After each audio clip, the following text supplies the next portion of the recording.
Study is going to be a bit longer than usual. This is because I will be recording two trades instead of one, right? A trade on Thursday on GU and another trade on Friday on GU, GBP USD. All right, so let's get started on the daily time frame. You can see the market takes all this low over here. Okay, moves higher, takes out these highs. Okay, takes out these external highs over here, and then comes for the liquidity from the left. Okay, so comes for this inducement high, and then market starts moving to the downside. So couple things, you can see the market built some liquidity over here. You see a bunch of highs over here. On the daily, it's obviously not as clean, right? You can see on the 4-hour time frame, there's a bunch of liquidity. You can say this one right here, these equals, right? Is it gonna come for that right away? Not particularly, right? The market can obviously still respect it, engineer more liquidity, and then finally come for it later, right? It's just something to keep in mind. The market can go up there. So, yeah, pretty much. On the daily time frame, right, going back to the daily, this is a liquidity block. However, it's with structure, as you can see, right? High, low, and then higher high.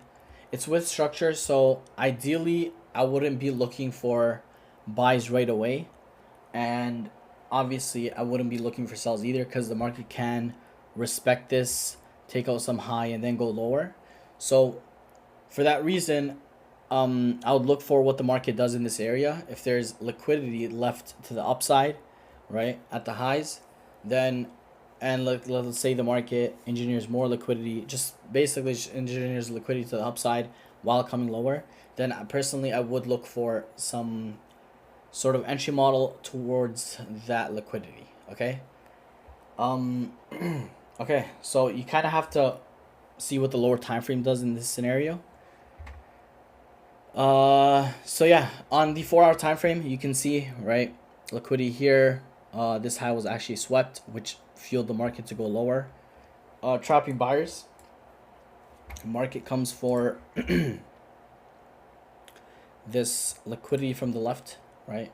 Liquidity from the left, and then the market just comes, takes out this high, trapping sellers, and coming into this imbalance, okay, or this fair value gap or whatever. After that, the market comes lower, sweeps the low again, right? If you look at on the hourly, I believe it looks a lot cleaner, right? Takes out this external high over here, inducing more buyers. So would I be looking for sells in these areas? No, not really. I wouldn't be looking for sells. I'll just wait for the market to build more price action, because it just took out this high over here. So looking for buys, I wouldn't do, because there is a lot of liquidity to the downside right now. The market just built liquidity. So finally came for all that. You can also see this right here. Came into this low. Okay, so the market came into the low. And what did it do after coming into the low? You can see right here. Okay, takes out this high. You got your BOS to the upside, inducing buyers. Okay, and then finally comes and traps the buyers. All right, so now all the buyers in the market is gone. Okay, they're all out the market. And what the market does after trapping all the buyers on the 5-minute time frame, right? You have to understand, because of this BOS to the downside, right? People are trying to sell. Okay, so where are they selling from? They're literally selling from every high that they find, right? So this is the most recent high that was left. So our eyes should automatically be targeting here. Okay, so you got your BOS to the downside, sellers induced. All people are doing, or retail people are doing, or retail traders are doing, are waiting for a pullback into their POI, and then they're looking for some break of structure on lower time frames for their confirmation entry. Some people will just take it straight from the POI. So, you know, there's a bunch of traders that are trying to sell. Okay, so the market comes here. You can see the market purposely, okay, and coming into this POI or this high right here, purposely does this. Okay, has a slow movement of price, okay? Because what does retail look for? Well, they're looking for a slow, or let's say correction, okay? So they look for that correction and that impulse down, just for them to be like, oh wow, like it's a sell, you know? So so the market purposely, you know, starts moving slow in this area, okay? Building that liquidity to the downside. All right, so it's not just doing it out of for no reason. It's building that liquidity, okay? So the market is building that liquidity. You can see BOS to the upside, market pulls back, right? Respects the low, builds that liquidity, has another BOS to the upside right here. All right, so let's say BOS, you got your other BOS right here, and then you got your another BOS, okay? So all the market's doing is just building that liquidity, okay? Market builds that liquidity, finally comes, has that BOS to the downside, okay? So what does that do for retail traders? It literally just tapped into their POI, gave them that BOS to the downside. So what are they trying to do? They're looking for a pullback into their order block to sell from, okay? So they're looking for, let's say, let's just grab this whole area, and then boom, okay? So they're looking for that pullback, and you'll see the market comes here, okay? Traps all the buyers. Sorry, traps all the buyers here. Induces buyers here, traps all the buyers, okay, taking out this low. And what does taking out the low do? It induces sellers, okay? So taking out these internal lows over here induces sellers into the market. So sellers are getting induced, they got induced, they are trying to sell. They got their little BOS, right? They got induced again right here.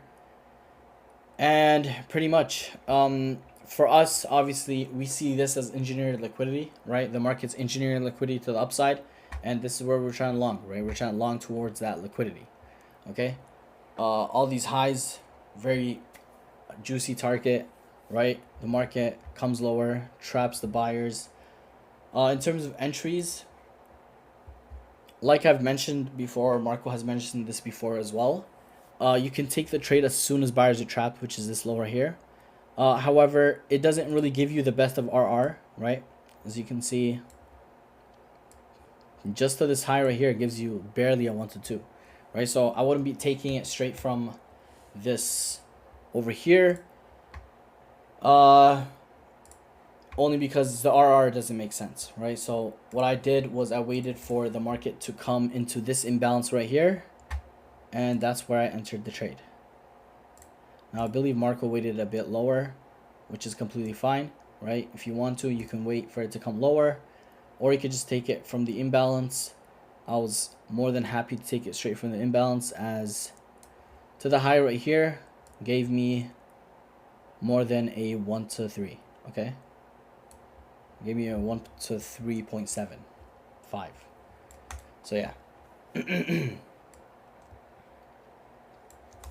Okay, so this is where I entered the market.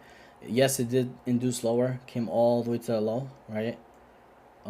Nearing my stop loss, which is completely fine. And then finally started moving to the upside, okay?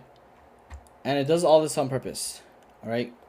Comes here, look how it printed this high, printed this low, came into your order block. Let's say people that are like missed this trade right here, okay?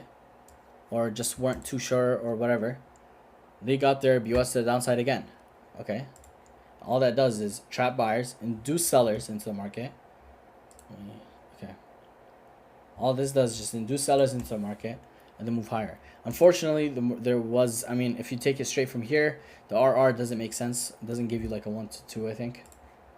I think it actually gives you a 1 to 2. Let's see. Straight to the low.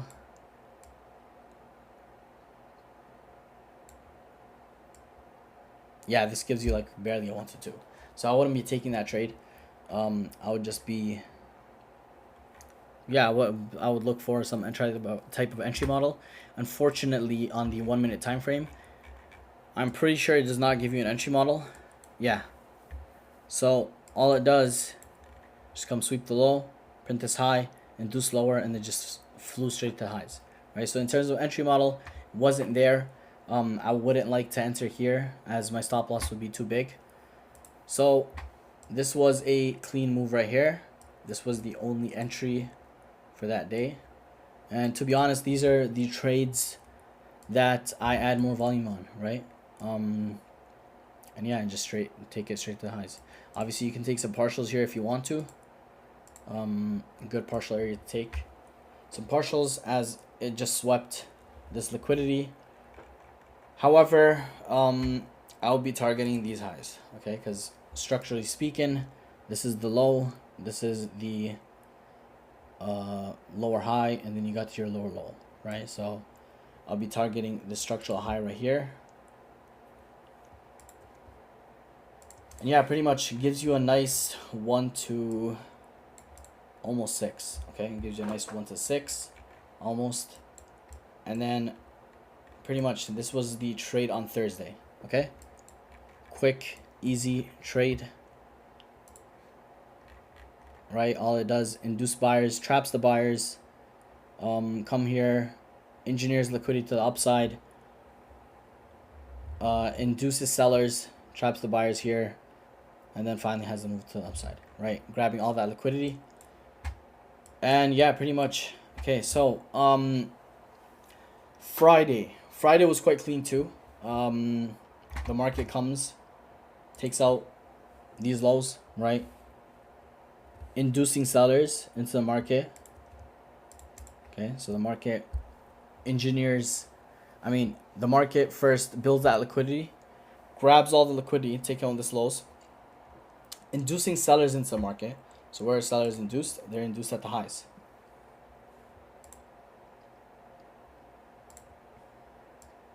Okay, and there is some liquidity to the upside, like I mentioned before, right? There is this liquidity right here.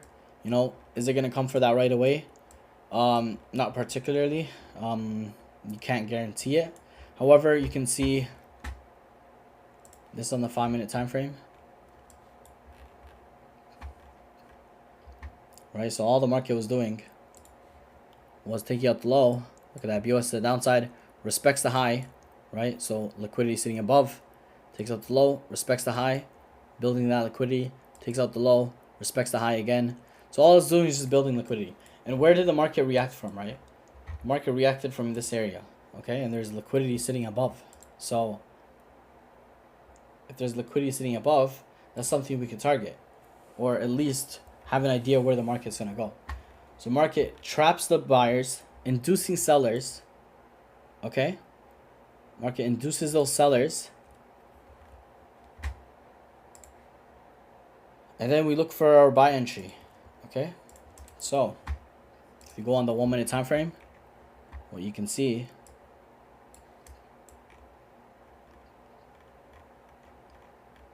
let's go right here. Okay, so what does the market do? Sweeps the low, okay?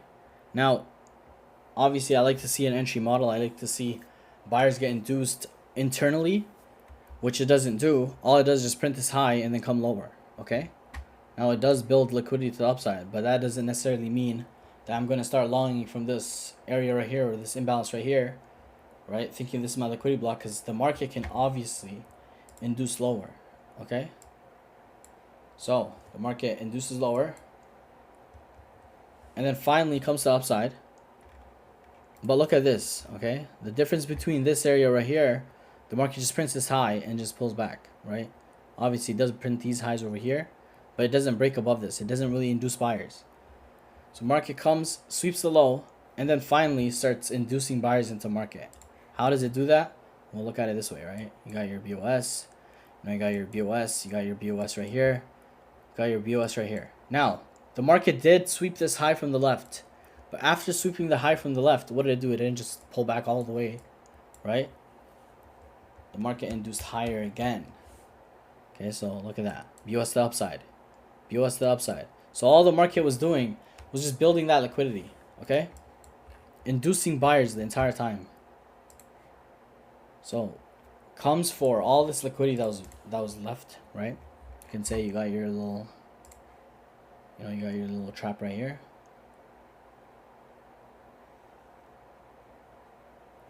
Boom.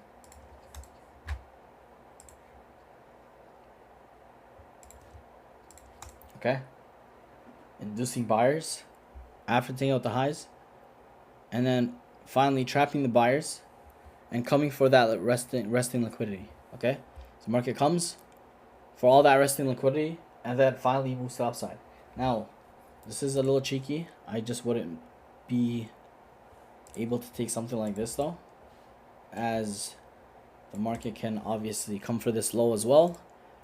But this low was taken right here, so it is a liquidity block. I just don't like it. I wouldn't be taking it straight from there, okay, or I wouldn't be keeping my stops below there. I'll take it straight when this liquidity is taken and just keep my stops below low. Okay, now this being a liquidity block, keep my stops below there and then target the highs. Okay, so it was a 6 pip stop, so stop loss wasn't too big, or wasn't big at all. And then you just take it straight to the highs, right? It gives you a 40 pip move. So I wouldn't mind taking it from here. Okay, you got your, unfortunately, if you wanted to wait for this low to go, now you wouldn't be able to be part of the trade, right? So it's definitely I would recommend taking it from here because it's not a big stop, right? You can definitely take it from here, and then just target the highs. Okay, so you got your nice 1 to 6.8, and yeah, pretty much the market comes, right, engineers that liquidity to the upside, induces buyers the entire time, traps the buyers, comes for that resting liquidity, and then finally has the move up. Okay, another thing you could say is this right here, because this got respected, right? So the market was just building that liquidity, finally comes for that resting liquidity, comes into this area right here. That's where people are trying to sell from, and look at that, right? The market goes straight to the highs. And then pretty much clean move on GU on Friday. Thursday and Friday were both very clean actually, and yeah, pretty much. So that was the end of, well, that was a trade on Thursday and Friday, and I will see you guys on the next case study.